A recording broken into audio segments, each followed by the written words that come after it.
You know those old SpongeBob episodes you used to watch in 1999 from season 1? Well, recently a secret episode has been discovered from that time period. The other day, I was searching through my computer when I came across a notepad document deep within System 32. Having no idea how it got there, I scanned it for viruses. It had one Trojan in it. I deleted it and opened it up. All that was printed was one website link, followed by the following gibberish, atlasjoa4f. Having not a single clue what it meant, I continued by putting the site link, which cannot be told, into my web browser. It took me to a site where there was a black background and a huge button. It had the same text on it that was in the notepad document. I clicked it, and it brought up a download link.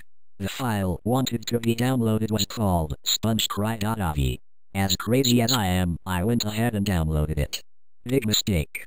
The second the download finished, which was 4.6 megabytes, my computer made the weirdest sound ever and turned off. As I tried to reboot it, nothing happened. The file must have destroyed my computer. As upset as I was, I realized I was on my old PC. I hopped over on my Mac and re-downloaded it. This time, there was no problem. What was downloaded was the single AVI file. I played it. The movie clip was 6 minutes and 4 seconds long. It started out as any SpongeBob episode would, except the color was distorted, and when he got to playing the flute with his nose, it immediately went to the title screen. All that was on the title screen were the following words, SpongeBob Cry. It lasted about 2.5 seconds. The episode started out inside SpongeBob's house. It showed SpongeBob sitting in his red chair. The strange thing was, all of the other furniture was gone. SpongeBob was crying. Very hard. But it didn't sound anything like it does when SpongeBob normally cries. It sounded like a real human cry. But it was still different. It sounded so real and intense. SpongeBob was absolutely bawling. He was ripping chunks out of the chair, and the camera zoomed really close to his face, but it is the kind of zoom as if it was being video taped by a real person. Then, the camera zoomed out to show a rotting corpse of Gary laying on the floor in front of him. It was very disturbing. Gary was absolutely mauled to death. His eyes were laying on the floor. His shell was cracked to reveal a very gross image of the inside of Gary, which I cannot speak of. The camera was moving around like crazy. SpongeBob suddenly got out of his chair and ran straight forward.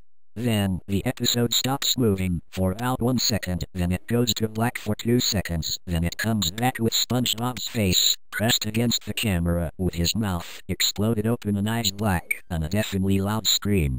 I jolted up and turned my volume down. And then, the camera starts moving around like insanity. You can't even tell what is going on. The clip then goes to black for 1 minute and 38 seconds. It comes back, inside the Krusty Krab, dead silent. All of a sudden, the same face that was pressed against the camera appeared, but this time, the scream was literally deafeningly loud. But it only lasted for about 1/4 of a second.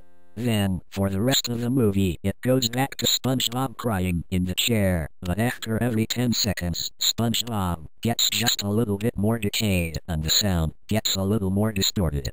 By the end, all there is left is static and screaming.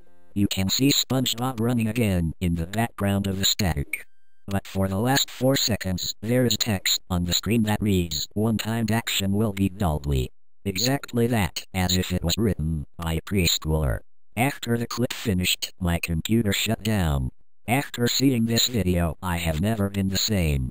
I've been angrier, crueler, and more anxious than ever before. It has haunted my mind all the time, and I regret downloading the video in the first place. I wish I could just go back in time.